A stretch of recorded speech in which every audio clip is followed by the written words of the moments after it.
an undeniable climate emergency podcast. Today on Amplifier, we have the genuine pleasure of talking with Dr. Melinda Adams, Assistant Professor in the Department of Geography and Atmospheric Science and Indigenous Studies at the University of Kansas. She uses a mix of modern and traditional knowledge of plants, soil, and cultural fire as a climate adaption strategy. This work is rooted in the place-specific land stewardship lessons of Indigenous cultural fire practitioner partners. We get into the practice of cultural fire, Native American sovereignty, and the effects of climate anxiety. Melinda is doing incredible work with tribal nations across the country and Indigenous communities worldwide. If you're already familiar with Dr. Adams, you know the treat you're in for. If you're not, come on inside and find out. Melinda, welcome. We are really so excited to have you on. I think the work you're doing is fascinating, critical on so many levels, and I just want to dive in and hear more. So thank you so much for joining us. No, great. Thank you for having me. I appreciate the invitation. So I'd love to just start off, if you could talk about your field of study and expertise and kind of the journey that got you there. Always interesting to hear, and really hope over time that these conversations can be an inspiration and a model for other people who might not have seen them in the sciences, it might not have seen them there for them to find their way in. So we'd love just to hear a bit about where you're at in your journey. Great. So thank you so much again. And as an Indigenous person that is trying to take up space in the academy and within the scientific community overall, we usually start by grounding ourselves and introducing one another in our languages. So that's a way of trying to reawaken and activate a lot of our Indigenous ancestry and identity. So I would say, Dagote Shi Melinda Adams, Honchle, Indishikish. I'm Melinda. I belong to the San Carlos Apache tribe, and I am currently an assistant professor at the University of Kansas in two departments. I'm in the Department of Geography and Atmospheric Science and the Indigenous Studies program. So the research that I try to bring in the community work that I do is that I'm a cultural fire burner, and I'll kind of talk about what cultural fire is. And I'm a cultural fire learner, so I'm still very much, as Indigenous peoples, we are never really say what we're experts, so I will always be a learner in this space. So most of the work that I do is at the intersection of ecology and environmental science, policy, and Indigenous studies. So I study the effects of cultural fire, native-led, Indigenous-led, prescribed and controlled burns for ecological revivification, restoration, and tangentially or at the same time reclaiming our cultural lifeways, our cultural materials. So it's very much rooted in traditional ecological practices, cultural ways of Indigenous peoples. So that's kind of what I do. I've kind of leaned into being what's termed as a physical geographer, because I look at the physical effects of soils and plants and the response to fire ecology. So that's kind of the identity that I've molded into as an assistant professor at a research university. So with that, I very much try to amplify the Indigenous and traditional ecological knowledge that has guided my scientific journey and path in this space to welcome other Indigenous peoples and our allied scholars that want to learn these ways of doing science with and for our Indigenous communities. Oh, fantastic. So why don't we dive right in? If you can talk, you give people a sense of what you mean with sacred fire, the prescribed burns, maybe some background, just so to give people a frame of understanding that. Sure. So I am an Indigenous person that studies in the science, like capital M disciplines, but I am fortunate to have received my undergraduate education at a tribal college.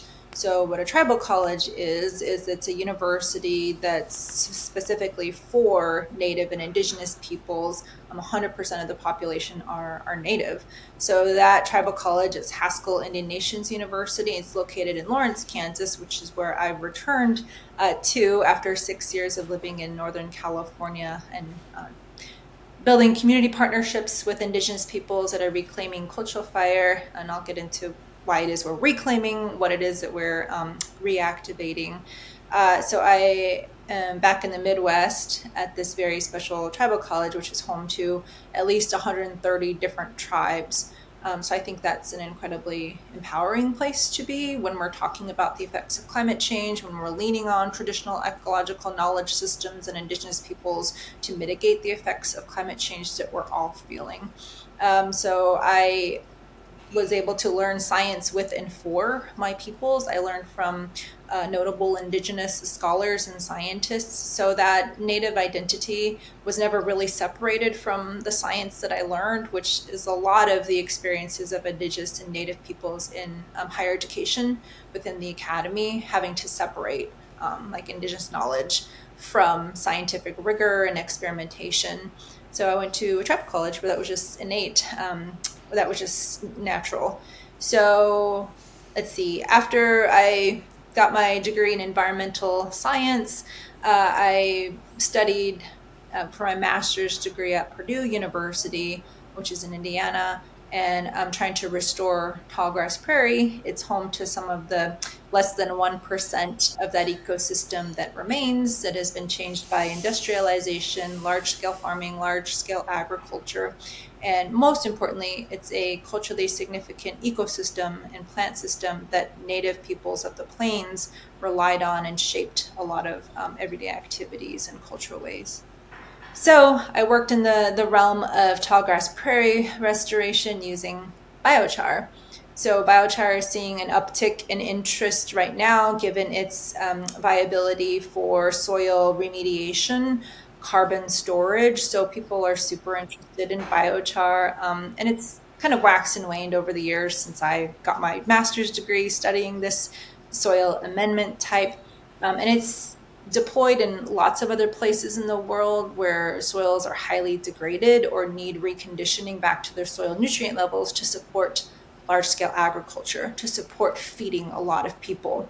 So we see it mostly in other parts of the world, but here in the United States, I deployed it to try to rebuild soil nutrients in the profile for tallgrass prairie specifically. And tallgrass prairie, just in case folks don't know, is itself an incredible store of carbon, because it's so different than the pasture land and grass that we have on lawns or in agriculture, animal agriculture, because the root systems go so incredibly far down. So in terms of carbon storage, in terms of soil nutrients, it's a critical landscape for the future, as well as restoring something that was lost.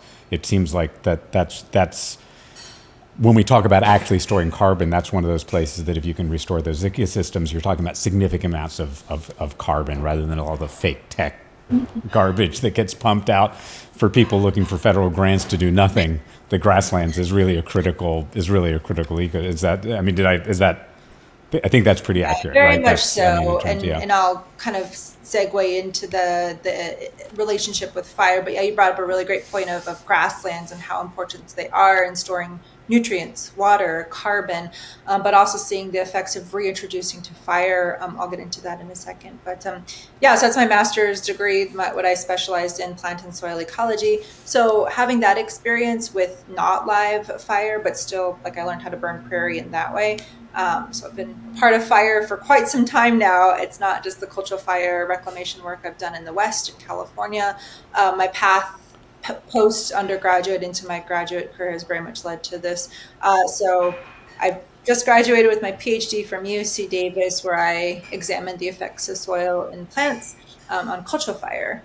This reclaiming of a practice that was outlawed for closer to 150 years out in the West. So I studied the cultural part of that, the policy reclamation, the Indigenous identity part of it. But in addition to that, I also study the science behind what it is that these slower, lower temperature, more controlled burns, which ancestrally we've always done since time immemorial. I study the effects of that in different ecosystems.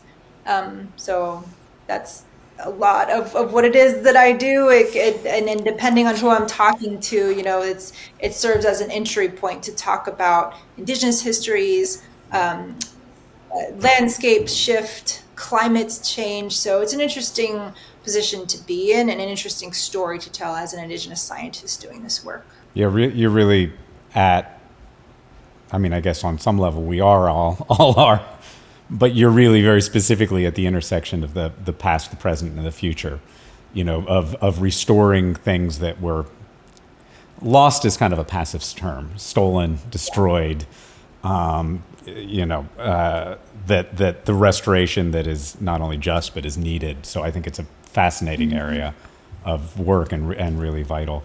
So do you want to, should we move over into the question of sacred fire, of the traditional burns, and giving people some understanding of kind of where that comes from and how it's coming back into play? Great. So like I said, I work trying to reclaim, or I used to use the term revitalize, and that's rooted in like language reclamation. So these languages that Indigenous peoples have spoken that were displaced, removed, otherwise tried to suppress from colonialism. So you hear this term revitalization. We're revitalizing our cultural ways, revitalizing our languages. And one of my elders that I was working with in reclaiming cultural fire, she told me, she said, Melinda, stop using the word revitalize. Like that implies that something's gone or something's not coming back. And she told me we never lost these ways. We either had to do them privately, not letting people know what we were doing to sustain our cultural lifeways, or they're finding our way back to us. So the way that I think about fire, I think about a lot of tribes had this stewardship relationship with fire. A really great scholar and friend of mine, Dr. Frank Kinawa Lake, he is of the Karuk tribe and is at the helm of bridging the two worlds of agency fire and fire suppression, but Indigenous fire and cultural fire reclamation. So he uses this great term, he calls it pyrokincentricity, pyrokin, fire family. So how Indigenous peoples viewed fire, before this catastrophic instance of wildfire that we're experiencing in the West and in different parts of Canada, all over the world, really, as Lahaina is a perfect example of catastrophic wildfire that's only going to increase with the effects of climate change.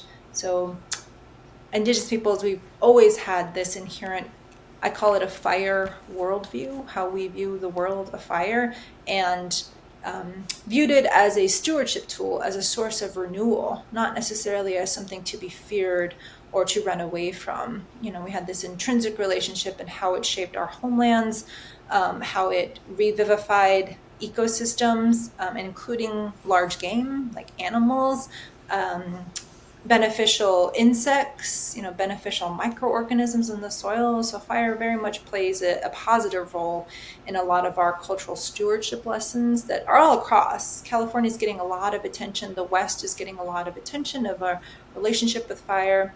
But very much so where I'm at, the people of the plains also had a relationship with tallgrass prairie and fire and bison. And my tribe in Southwest in Arizona, relying on fire for some of the timber stands we have out there, some of the forested areas that we have, and its relationship to water, like water stability, water quality. So what I do is classified in the sciences, but I always lead with, this isn't Western science validating Indigenous knowledges. This is Western science catching up to what Indigenous knowledge systems have always told us about our relationship with fire in the landscape. Yeah, and I think that's so critical because I think that, even when you started saying that as an Indigenous person you like to bring in your language, there's a relationship between language diversity and biodiversity, and that has everything to do with Indigenous peoples. When you start wiping out languages and connection to land, you wipe out that stewardship, biodiversity collapses. So much of this is knowledge that, one of the ways I see it is colonialism has wrecked, hopefully not permanently, but deeply damaged all life systems on Earth. And it's at this time that it feels like this knowledge is more vital than ever.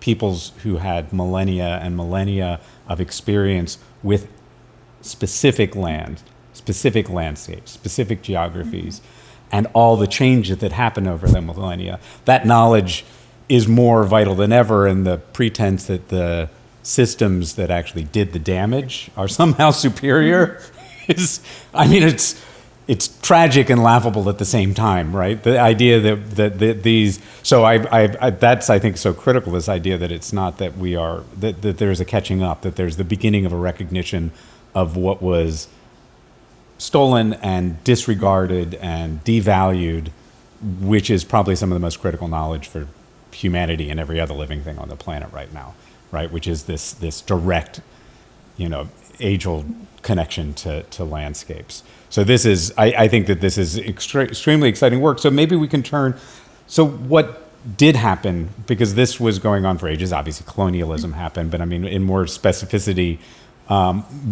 what happened that people were not able to do this, and what was put in its place? What was that led to what we have now? I mean, there's climate change on the one hand, which is an overarching forcer of catastrophic fire, but there's a lot of policy decisions. There's a lot of methodology decisions that were done in forbidding sacred fire and putting other policies into place. So maybe you can talk a little bit about what happened and what were some of those policies that led to some of the catastrophes that we could be controlling more. Right. So during these land rushes to not only acquire land that settlers came over, termed it terra nullius, which means blank space, blank land.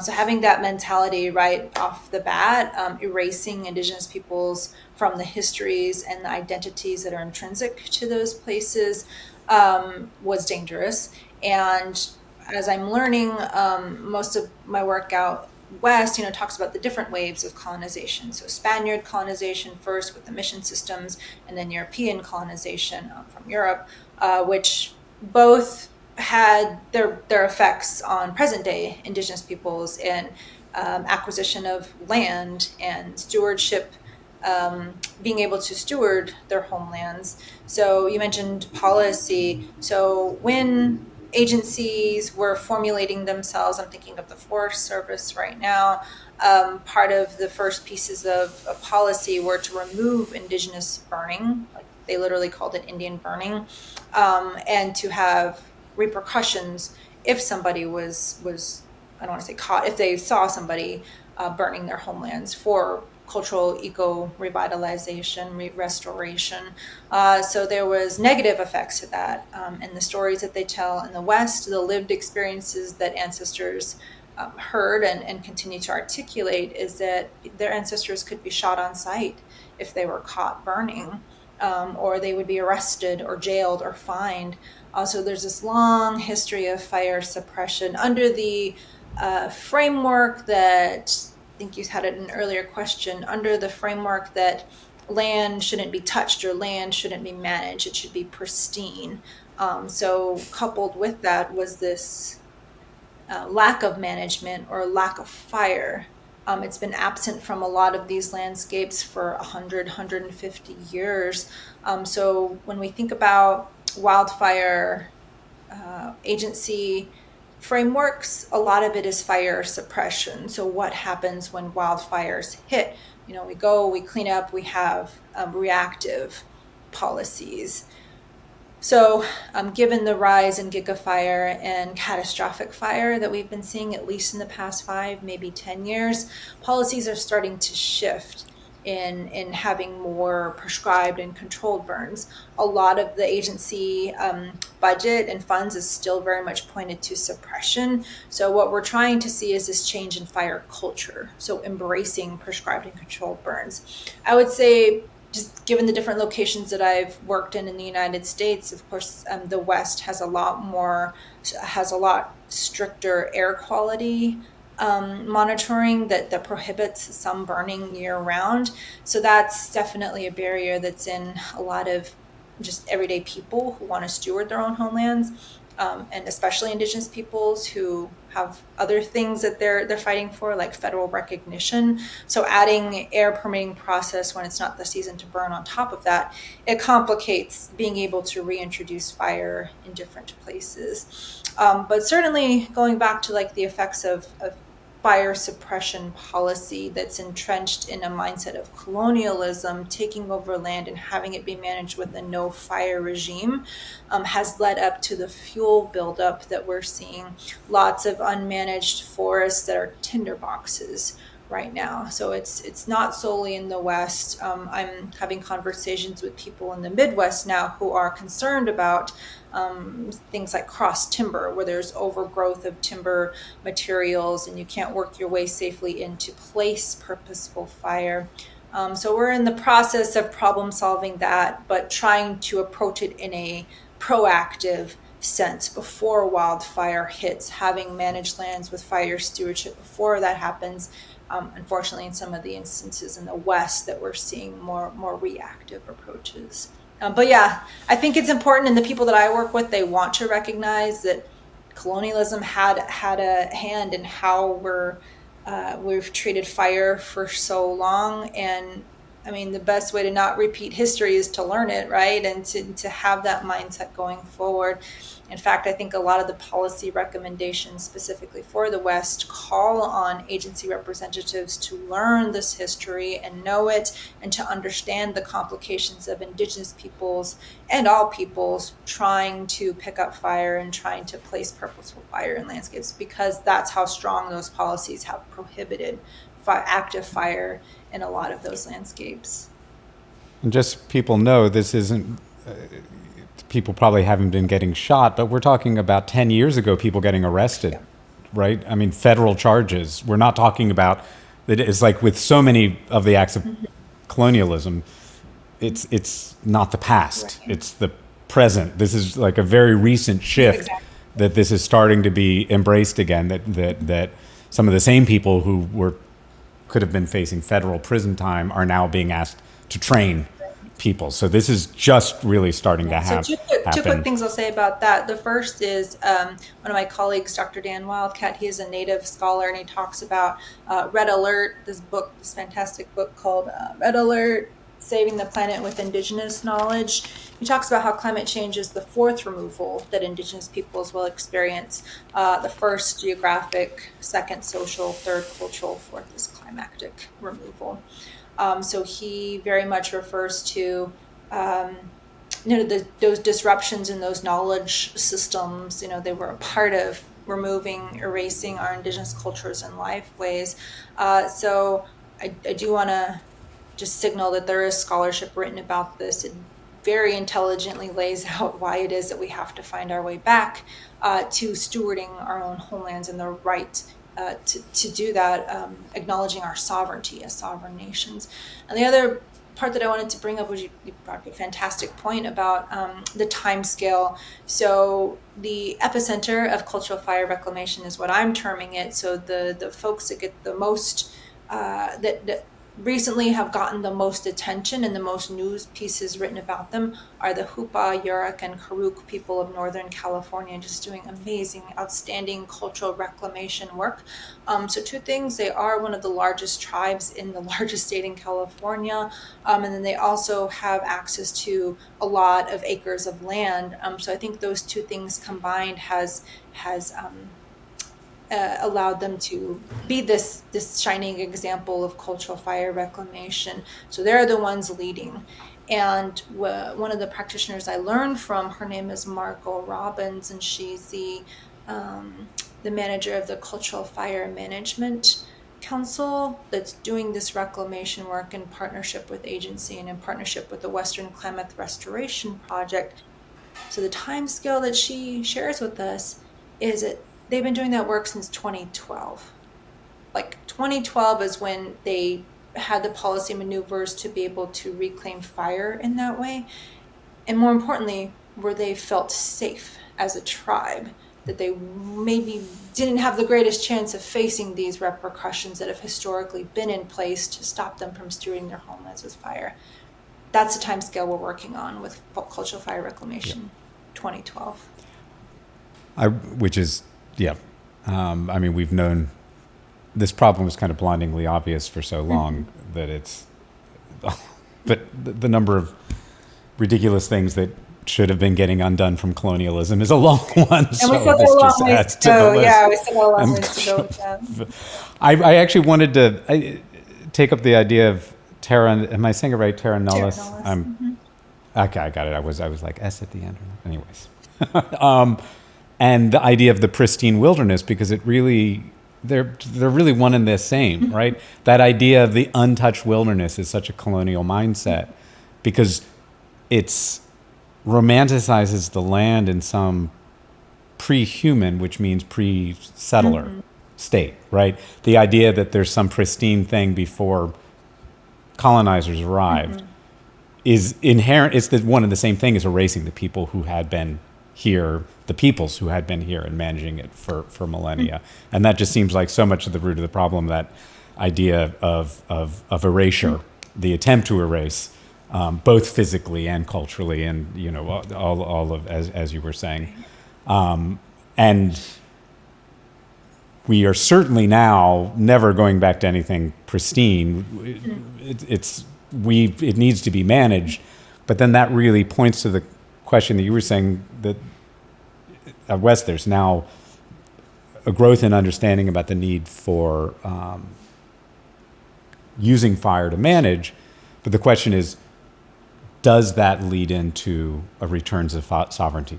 Are those native-led processes, or is it the same agencies working in the same kind of mindset, picking one tool up from a toolkit? Because that strikes me, beyond being fundamentally unjust, strikes me as just making the same mistake again, learning nothing from history. That this isn't a matter of pulling a tool out of a toolkit and saying, oh, well, Native folks had this interesting tool that we can use and keep doing the same garbage that has led to the same catastrophes that we're facing now. And how is it that we can take this glaring failure of colonial land management and land use, and in rectifying it, actually tie it into the question of returns of sovereignty and land back, because it's much more than a tool. Sacred fire is one piece of an entire relationship of stewardship. So I don't know where things are at, and that it feels like this is, as we said, 2012. We're talking about everything's very fresh. So I mean, I don't know where that conversation is on a policy front, on a cultural front. Do you feel that there's momentum towards understanding some of those broader questions of sovereignty, as well as just taking this tool? Yeah. Oh, there's so much to unpack. I really appreciate how you've led up for me to share a lot of the work that's being done in communities. So people other than myself, including myself, that are trying to amplify this work. They're really trying to uplift Indigenous voices as a recognition of our sovereignty, like to start. So when we talk about TEK, I like the concept of TEK and what it stands for. So place-specific knowledge that's developed over time in scientific observation specific to a place. So I like the idea of TEK. What I don't like about it is that sometimes it gets thrown around, well, a lot of times it gets thrown around in academia and with agency as an add-on, as, oh, this is something we can do when we're close to the finished project that could speak to our diversity, or it could speak to, the voices in the room that could be represented. I also don't like that a lot of the times when you talk about it, it's could be staticized, like stuck in static. It's one thing, it's one piece of information. So it could be misconstrued in that way. And the last thing is that when people often talk about TEK, it's placed in the soft sciences or the humanities, not giving its full recognition as a rigorous and sophisticated set of knowledge system that guided entire lifeways prior to and through colonization. So that's kind of the balance that I have with TEK. So when I work with practitioners right now, and even right now, the discussion of TEK and how it's implemented with Department of Interior. So one of the largest legs of the government agencies that oversees a lot of public lands and federal lands, they're having conversations on developing this ITEK, Indigenous Traditional Ecological Knowledge terminology, and how they can best deploy it within Forest Service or Bureau of Land Management, so all these different government agencies under the umbrella of the DOI. So I work closely with a number of elders and practitioners that are on those committees, and our job is to complicate things, because for so long people have simplified or undervalued the present knowledge systems of Indigenous peoples. So we nuance things. We try to add more context to get closer to how our truths are lived and experienced. So ITEK, it's at the White House right now and trying to be implemented into those manuals. And a practitioner that I work very closely with, the Honorable Chairman Ron Good, he's chairman of the North Fork Mono and very much a leader in the cultural fire reclamation work in California. He's at the foothills of what we know as Yosemite National Park, but ancestrally, Indigenous homelands. So him and I and Dr. Erica Tom, who's a professor at Santa Rosa College in California, we talk about traditional ecological knowledge, but like shifting to traditional ecological practices. So TEP is what we're trying to use in academia as scholars, but in chairman's work with agency representatives. So using practices in lieu of knowledges, it encompasses knowledges, but it also signals, well, we need access to our homelands to be able to practice these knowledge systems. That way it moves away from that static mindset to more of an active, more of a verbiage, of what it is that we're doing. And second, we also talk about how if these are practices, then a decision has to be made. So we have to be given decision, or we have to be recognized with decision-making power that allows us to practice those knowledges instead of them being like stuck in a book somewhere or written about, or just not activated in the sense that we need them to be, given climate urgency, but more importantly, given the right of sovereignty. So recognition of our inherent right to steward our homelands and educate our own community members as part of that sovereignty. So that's kind of the work that I'm doing right now with TEK, kind of the balance that I try to approach with the use of TEK in academia and with agency representatives and with our community members too. So trying to kind of lean in towards traditional ecological practices has kind of been a growing interest of mine in this space. Yeah, and again, just the idea of a privileging of the colonial scientific methods, and this is not to disregard much of what those models have also accomplished in terms of understanding. It's not that, but the idea that it's privileged over systems that are so much more effective at sustaining life on the land, when so much of what at least kind of European scientific traditions have been turned to is extraction, right? It has been the part of the engine of colonialization. Now that doesn't disregard the science that was discovered, but so much of what it's used for has been how to mine deeper, how to extract, how to translate human bodies and natural systems into accumulated wealth. And so the idea that should be privileged at this point, when we're seeing the impact of that is literally threatening life on Earth.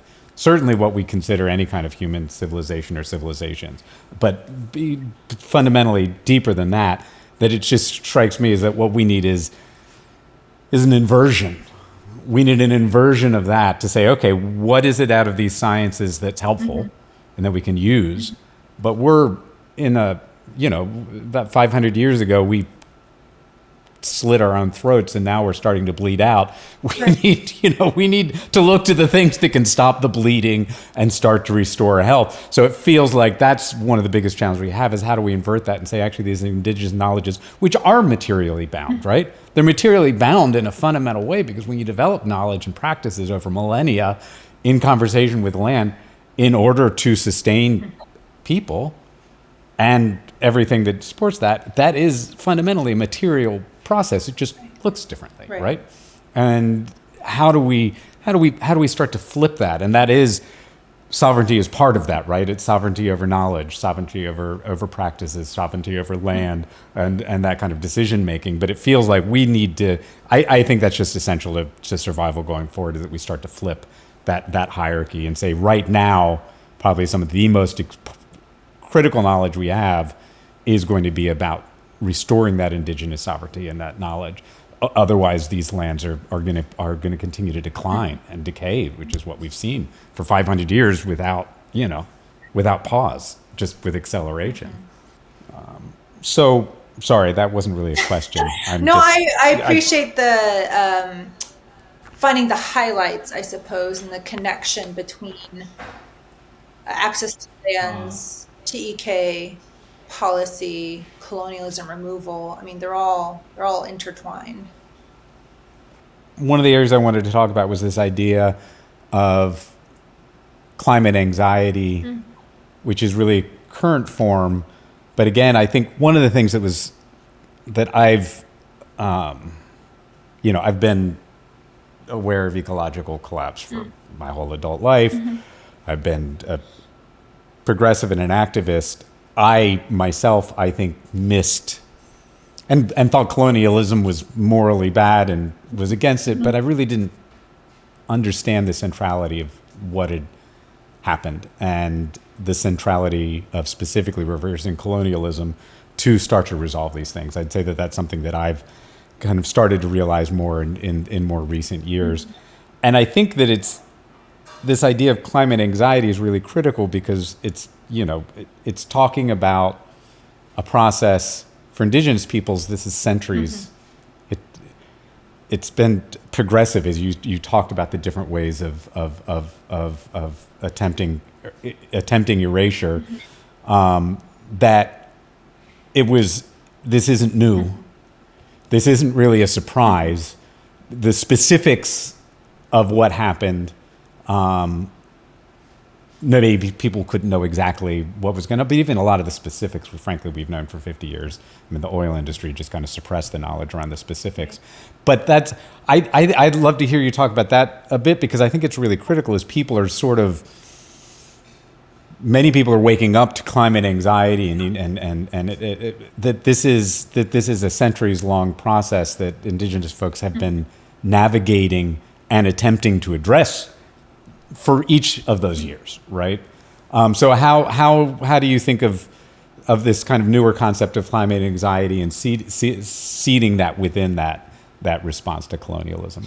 It's interesting, this idea of climate anxiety that because I work with younger people. I'm a university professor, and before that I was a lecturer at UC Davis, and working with younger people and either physically hearing like the doom and gloom that they experience and feel and having a hard time envisioning what the future looks like, or, I mean, being present for the particulate matter and the air quality when wildfire was coming through. So I physically saw, the effects of wildfire and having to move where I was, get away from where I was, because I was seeing those orange hazy skies that in 2020 the world saw, on the San Francisco skyline.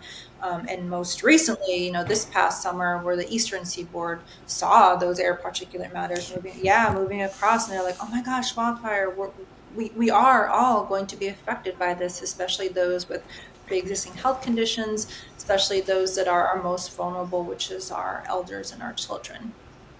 Oh, the effects of wildfire have now, this past summer, hit the eastern seaboard. And so now there's awareness that wildfire is not an instance that happens in one place. It's going to continue to affect a lot of our states, a lot of our countries worldwide. This is a growing problem. So the more people we can have on the ground to manage and mitigate wildfire in all its various different ways that we can do that, I think it's going to be a positive effect for all of us. So being university, seeing younger people talk about climate anxiety. So I will start with, indigenous peoples have been, of course, on the front lines of experiencing these changes firsthand. So we are privileged if we haven't had to face climate anxiety in the past. And so I think the more catastrophic it's becoming, the more people are going to be affected by it, and seeing ecological collapse and seeing the effects of climate change played out on the landscape. So we've been privileged enough to be removed from that if we're not on the front lines. Indigenous peoples are on the front lines. We protect 80% of the world's biodiversity, but maintain 5% of the Earth's population. So there's this wonderful scholar, Lawrence Gross. He's a Anishinaabe, and he writes about PASS, PASS, post-apocalyptic stress syndrome, that Indigenous peoples have been experiencing since removal, since colonialism, since we've seen literally our worlds collapse, literally our worlds go away from the inability to manage those homelands, which are the roots of our cultural lifeways. So PASS, and what he says is, as Indigenous peoples, we have something to say about climate change if you all are willing to listen, because we've experienced these different iterations of ecological collapse, of our worlds collapsing. So he kind of puts out a call to pay attention to what Indigenous peoples have to say in the moment, the climate moment that we're experiencing right now. So when I think about climate anxiety, that's kind of who I learned from. But also my colleague that I co-wrote this piece, Solastalgia to Solophilia, with, the lovely Dr. Erica Tom, who's a university professor at Santa Rosa College, and a very close colleague that we work with, Chairman Ron Good of the North Fork Mono Tribe, and we penned this piece. So she introduced the concept of what solastalgia is.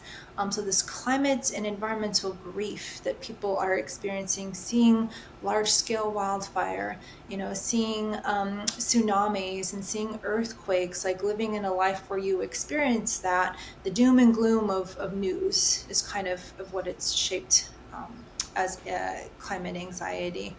And so working with Chairman Ron Good, he talks about his experience bringing all walks of life to his wife's property, where we burn, where we do cultural fires, and it's intergenerational, lots of different walks of life. It's intertribal, lots of different Native peoples going there. Hundreds of people come to these gatherings to learn from Chairman and to learn how to reshape our relationship with fire. So she introduced the idea of climate anxiety. I kind of have this focus on how young people are managing their feelings of climate anxiety, because as Indigenous peoples, we always focus on our youth.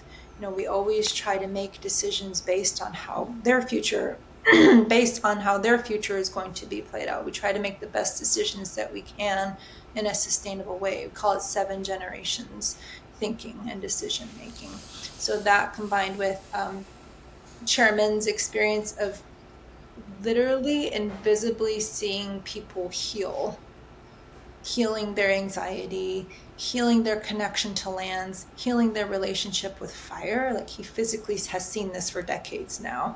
So this cultural fire, Indigenous-led prescribed fire, that's lower temperature, lower severity, you come out at different times and you see the change in landscape before fire, during fire, after fire. So it's that commitment that you have to a place. It's different than some of the agency burns that I've seen. So he talks about how these cultural fires are healing that climate anxiety, and kind of empowering younger people in all walks of life to take care of the place, to combat against climate change. And a student of mine shared this really wonderful quote, if you know a place, you'll care about it.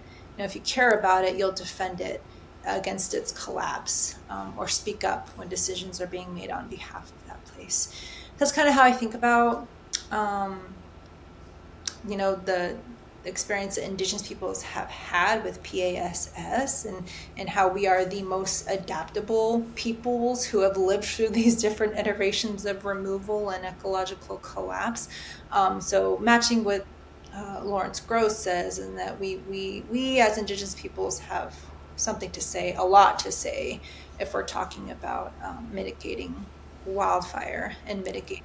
A lot to say, and as you say, turning that into practice, a lot to do, a lot to lead, Mhm. right? Not just as a reference point, but Mhm. really as a leadership that we really desperately need.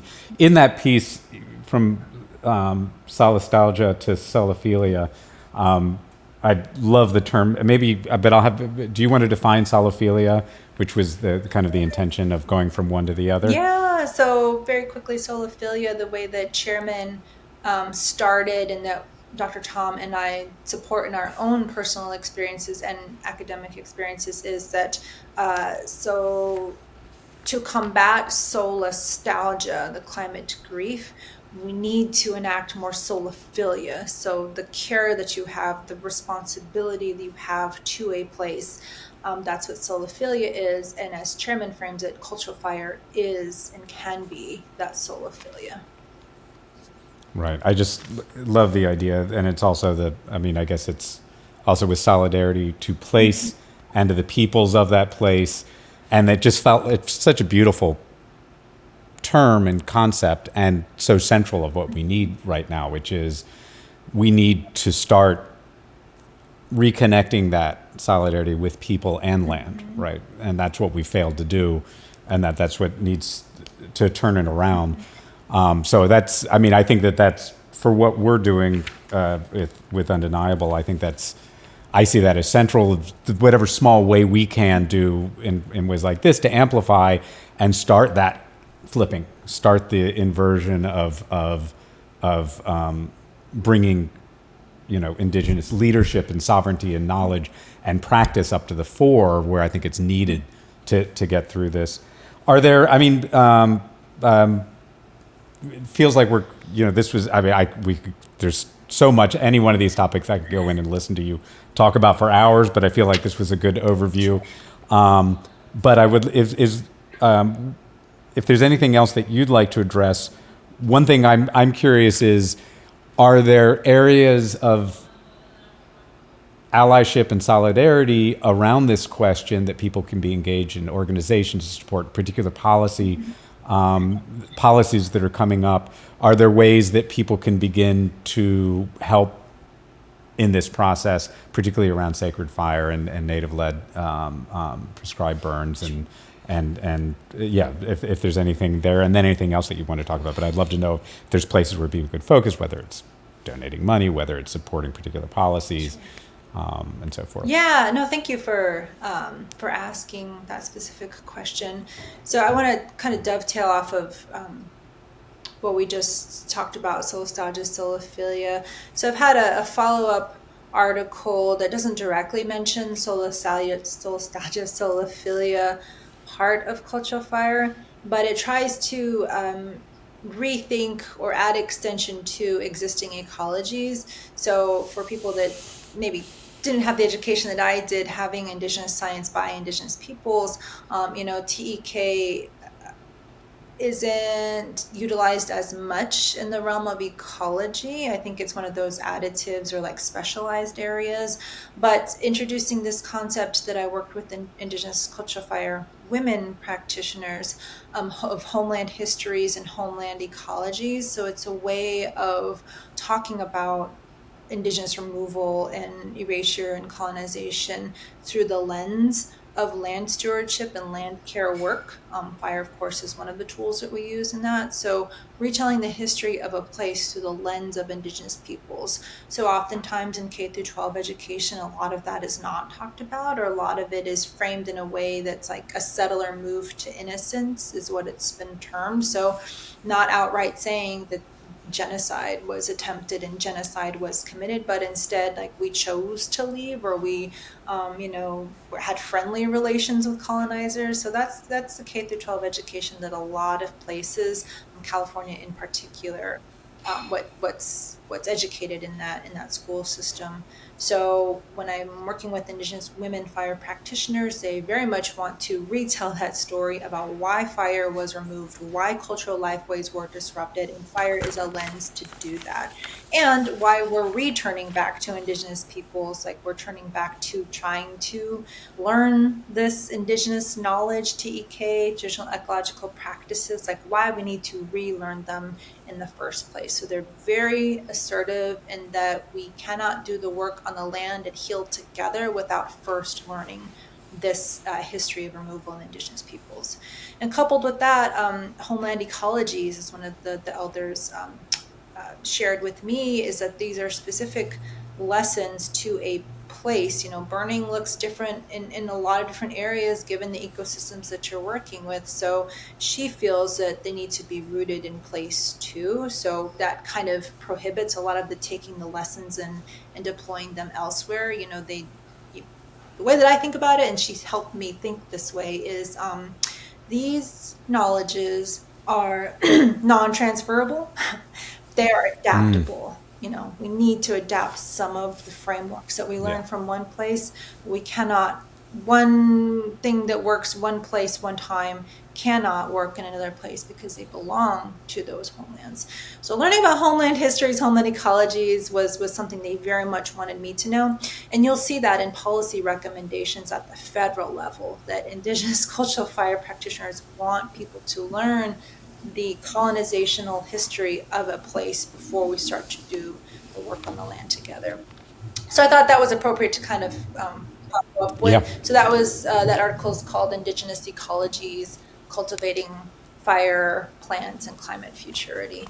And then since we're talking about social justice, a lot of the fire world is very much white male dominated if we're thinking about command and control and agency type of fires. So not a lot of underrepresented BIPOC people, not a lot of women make up fire leadership and fire suppression. So ancestrally, I've learned a lot of cultural stories with Native peoples where women led fire, like women were in charge of environmental decision making.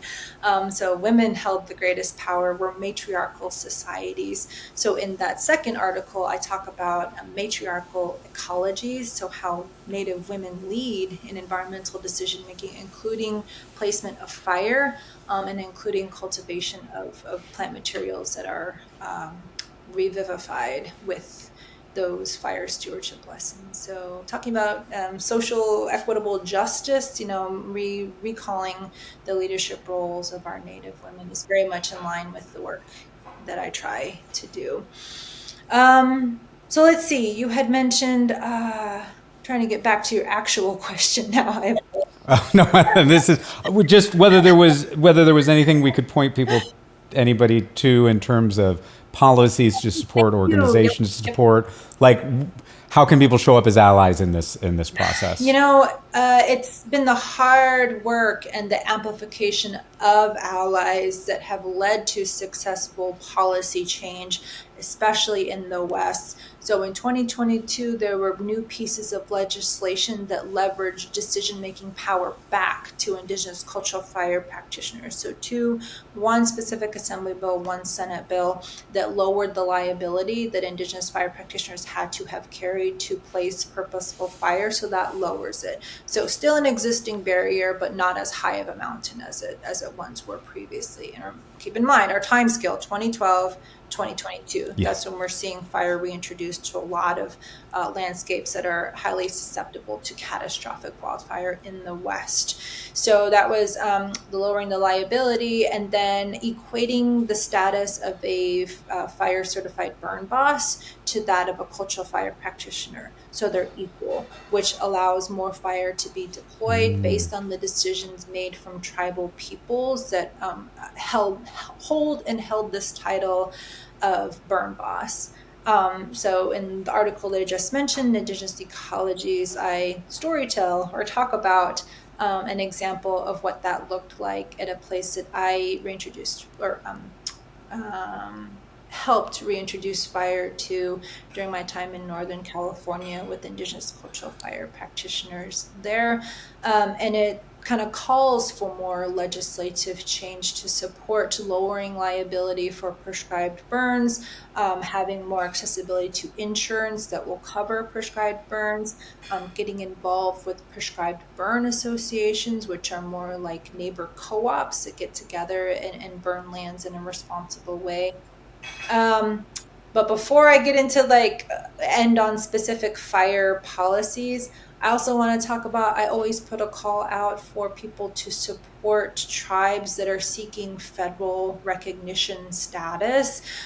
So that is a long history of colonization where scientific observers would talk about the diminishing Indian or the vanishing Indian, or all Indians dying or leaving or going away. So when you do that, as some scholars have done, it affects like a tribe's ability to be federally recognized, state recognized. So there's a long history of academics that have been responsible for these narratives that were created of a vanishing Indian. So when you're a federally recognized tribe, you're afforded a working relationship with the federal government and its agencies to have access to lands, have access to healthcare, have access to education, educational schools. So it's not an end all say all, and that's if it's a best case scenario. Many tribes have to fight for all of those different things that the government is obligated to work with tribes to have when they have that federal recognition. But a lot of tribes don't have that recognition or state recognition, so they're not afforded that responsible relationship with government entities. So first and foremost, support the tribes that have their petitions in for federal recognition, so they're afforded that relationship. And in California, comparative to the rest of the United States, there's a greater number of unrecognized tribes in that state. So calling on allies to share what they learn about federal recognition and how it's needed for Indigenous tribes that are trying to defend their own homelands against catastrophic wildfire, against climate catastrophe, but also pointing towards we preserve 80% of the world's biodiversity. There's benefits for all of us in our shared environment when Indigenous peoples are the decision makers. So yes, federal recognition, but also those specific fire policies. Land back doesn't mean we're coming for your house and homes or something that you inherited from your family. Land back means encouraging your circle, your network, your professional networks to think about what it would look like if Indigenous peoples had a seat at the decision-making table with land stewardship, co-stewardship agreements, memorandums of understanding. So talking about, one, how not all Native people are gone, two, how we have these inherited sets of knowledges that are tied to a place that we all want to see protected from the effects of climate change, from the effects of wildfire. So really leaning hard on our allies to unlearn a lot of things that have been taught to us. It's entrenched in these colonial frameworks, and very much pointing to that we have Indigenous knowledges, but more importantly, we have Indigenous peoples that have these sets of knowledges that need to be given the opportunity to play these out in the landscapes to mitigate against the effects of climate change. And that goes back to our conversation about sovereignty, recognizing our ability to make those decisions on behalf of our communities, of our shared community, of our shared environment. So we're not here just, for our Indigenous communities. We're here to mitigate the effects against all of our shared ecosystems. So and then two specific ones. So first, I work very closely with this organization, or I had worked very closely with them during my time in California,